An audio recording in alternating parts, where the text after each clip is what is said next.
A lot of people think editing should be invisible, but we've never felt that way. We always like to slap the audience in the face if it's required. Less than a minute to go. You know, it's not always. Sometimes you do want it to be invisible. You want a dialogue scene just to flow, but one of the things Marty's always encouraged us to do is to sometimes hold just a little bit too long, where the audience is beginning to get a little worried, and then make a cut if it's justified. Get the fuck out of here, Tommy. You motherfucker! I almost had him.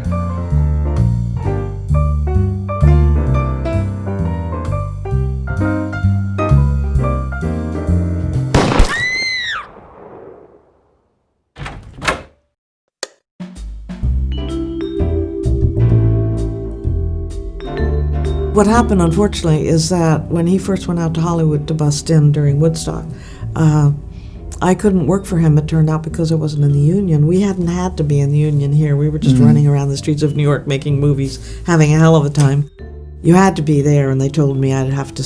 I had already been nominated for Woodstock as the supervising editor, so they told me I had to spend 5 years as an apprentice and 2 years as an assistant, and then I could edit. And I said, I'm not going to do that. So I went back to New York. Marty wanted me to work for him. I couldn't, so I didn't work with him really for almost 10 years.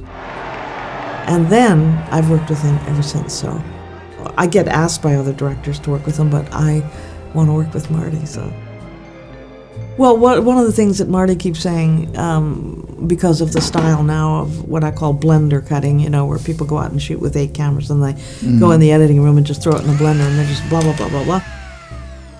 And Marty keeps saying, what happened to the shot? The shot, like Kubrick's shot that lasts for 5 minutes and you're never bored because of the framing, the music, the content. Even the opening shots of Dr. Strangelove, the point of view of what they're flying over. I often show this to students and I say, now that is a shot, see? You don't have to cut into that every 3 seconds. Somebody asked me at one of the things where I was speaking, you know, I like to cut every 3 seconds, and my director said, why are you doing that? Can you help me answer him? And I said, well, why are you doing it? What tells you should cut every 3 seconds? Each shot has its own life. You have to learn how to make it live.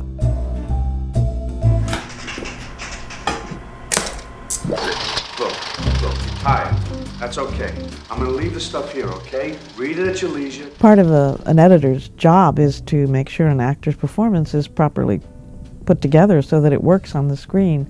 I've learned everything I know about acting from Marty. He's had a gut instinct about acting from the time he came out of the womb. I swear to God. He told me one of the great things that he learned about acting is when he and his teenage friends were sitting in the Paramount in Brooklyn watching a movie and they would snicker at something they didn't believe. That taught him a great deal. And he'll often say to me in dailies in one take, I don't believe that, I don't believe that. So, and I'm finding in movies recently that I've seen a lot of things I don't believe. I think people are sticking stuff out there and asking you to believe it, but they're not making you believe it. And Marty makes you feel it, which is why his films disturb people sometimes, I think, because they don't want to feel some things. I'm always very nervous about showing the film to people because it's not ready yet, but we need that. That's one of our tools in editing is to screen. So when I say, well, now who shall we invite to this screening? He'll say, invite the janitor, bring the janitor in, sure, just bring anybody. And but I'm telling you, if the janitor was in the room, we would, even if it was just the janitor, we would learn a lot from him. And so it's extremely important to screen, and editors are not given enough screenings, I don't think, you know. The really worst one we had was Age of Innocence, and it was in a factory town in New Jersey. I saw the people coming in and I said, oh my God, this is not our audience. Not our audience for a film about, you know, the elegant Gilded Age of New York. And sure enough, there was one woman in the audience who sided with Winona Ryder, who was playing the wife, and she started to laugh at the movie. And then other people started to laugh. And then other people started to laugh. It was hell. And Marty and I were dying. But the studio was great. It was Mark Canton, and he said, look, this is the wrong audience. Go back and work on it again and forget this. And it was great.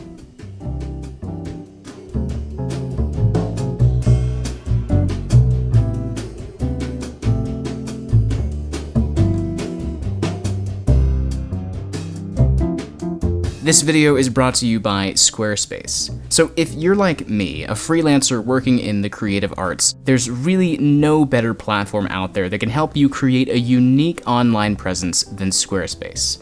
If you're a filmmaker or an animator, Squarespace is perfect for you. Their built-in templates make it incredibly easy to show off and display your work, but not only that, with Squarespace, there's never anything you have to install or patch or upgrade. Building a professional-looking site has never been as easy as it is right now. You can go to squarespace.com/RoyalOceanFilm for a free trial, and when you're ready to launch, 10% off of your first purchase of a website or a domain.